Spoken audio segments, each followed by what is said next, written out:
колеги и колишки пратеници, почитувани медиуми и граѓани. Денеска на дневен ред е впрочем 16-тиот извештај за напредокот на Македонија, кој што редовно како активност го испорачува Европската комисија.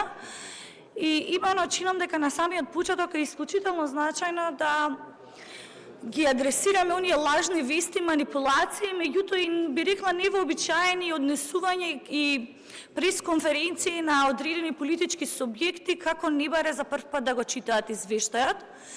Па прилично доста лично сведочев на неточни информации кои што произлегоа и чинам дека е многу важно да ги адресираме. За почеток, Европската комисија ја следи Македонија во делот на подготвеноста по поглавја и во делот на напредокот по поглавја. Со овие две информации, два методолошки пристапи, во изминатиот период навистина наидовме на бројни лажни вести и манипулации. Зошто е ова многу важно?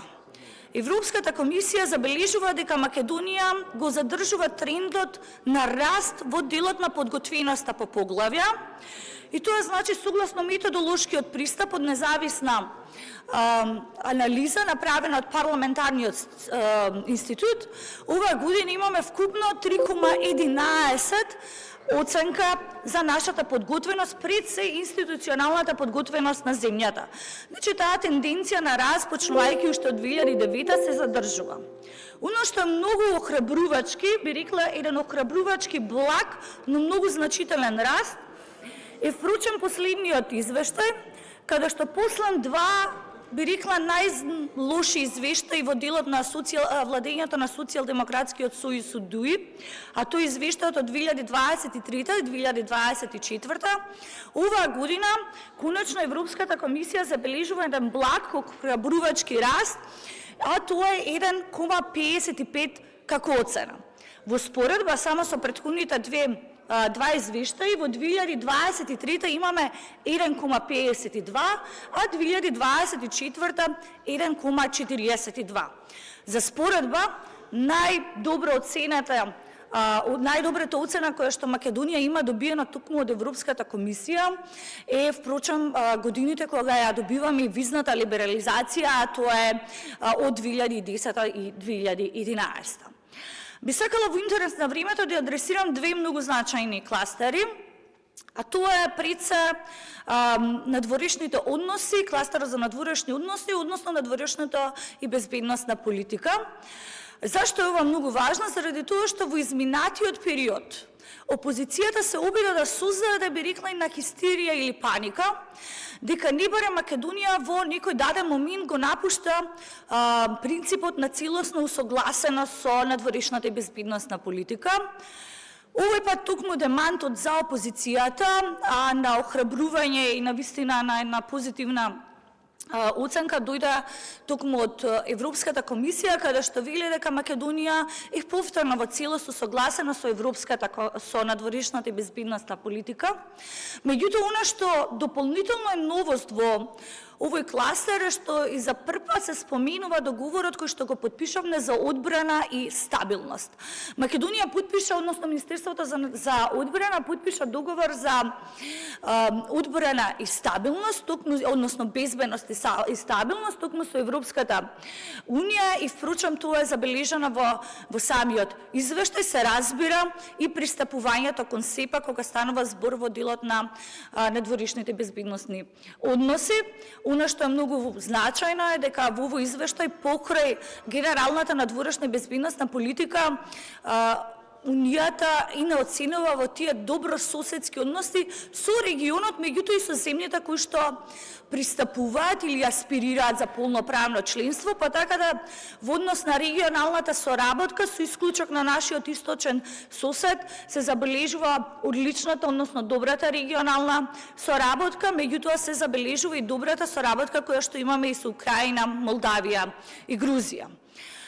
Другата паралела која што е соодветна рефлексија на домашната политика, а тоа е кластерот темели со кој што почнува и завршува и процесот на пристапување или фундаменти како милувате, а кој што ги адресира најзначајните, би рекла, поглавја, особено во домашната политика, а тоа е борбата со корупцијата и владењето на правото, односно правосудството. Овдека, впрочем, се рефлектира и она што ние како влада често пати го зборуваме, дека реформата во правосудството и судството навистина е потребна да биде топ приоритет и национален консензус, заради тоа што кога не е тоа така и кога имаме недостаток од реформи, тоа значи дека ќе биде забележани од Европската комисија, не само од граѓаните, како што тие забележуваат за правосудството, дека, впрочем, ужива и на статистичка грешка од само 2%. Именно во делот на правосудството имаме препораки кои што ние заедно со владата и собранието треба да ги испорачаме, а тоа значи дека треба да се донесе кривичниот законник, а не како што тоа беше во скратена пристапка во изминатиот период. Треба да се испочитуваат препораките од Венецијанската комисија, Греко и ОПСЕ, треба да се разгледа законот за парнична постапка и така натака. И тоа се обврски кои што се легитимни и кои што се адресирани на институциите како законодавната и извршната власт. Меѓутоа, во токму овие поглавја истовремено се адресира и состојбата, односно оно што треба судството, правосудството, органите да го сработат на така наречената независна судска власт, а тоа е дека тие во извештајот им се забележува несоодветната ефикасност во однос на процесуирањето на предметите, особено неадресирањето на предметите кои што имаат отворени сомнежи за висока корупција, нетранспарентниот начин или несоодветниот начин, нејасниот начин ако милувате на назначувањето и изборот на суди и јавни обвинители, хронизмот и непотизмот кој што постои и така натака. И она што е новина во овој извештај, овој пат, како што и кажав, извештајот ја адресира ниската недоварба кон судството и јавното обвинителство кое што постои во државата. Ви ќе се присетите дека ние претходно често пати се повикувавме на јавното мислење, но овој пат и тоа е адресирано во европскиот извештај.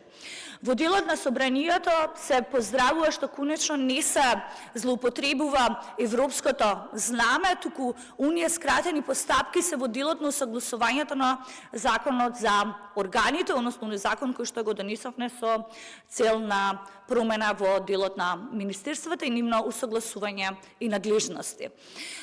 Чинам дека извештајот е навистина, повторно ќе кажам, една охрабрувачка порака, не само за нас како парламентарно мнозинство и за владата, меѓутоа и генерално и за академијата, младите и бизнисот заедницата. Тука имаме одлични оценки во царината, дигитализацијата, образованието и науката, како никогаш до сега имаат висока оцена и во таа насока со право велиме и се обврзуваме дека ќе продолжиме во делот на реформите. Од туку штена сакам да кажам дека одредени теми кои што ги следам во изминатиот период, се на линија, повторно ќе кажам, за жал на лажни вести и навистина е сериозно загрижувачки, кои ќе видите сериозни политички субјекти се претвориле во центар на продуцирање на лажни вести. Ние сепак ќе останеме фокусирани на оно што значи реформи, заради тоа што тие се битни тука дома, за народот, за граѓаните, за младите, за повозрастните, за академијата, за бизнис заедницата. Зашто е тоа потребно? Не само заради подобрување на квалитетот на живот кој што реално граѓаните ќе можат да го почувствуваат, но заради тоа што и во моментот кога реформите ќе покажат вистински напредок, како што покажа во делот, како што се покажа и во делот на извештајот, впрочем и тоа ќе се рефлектира и на подобра оцена, односно на многу подобар извештај секоја наредна година. Уште еднаш сметам дека сите одблиску треба да ги следиме реформските процеси, да останеме посветени заради тоа што им најсигурно Македонија со сета своја посебност, вредности, историја припаѓа во ова семејство обединети во различностите. Ви благодарам.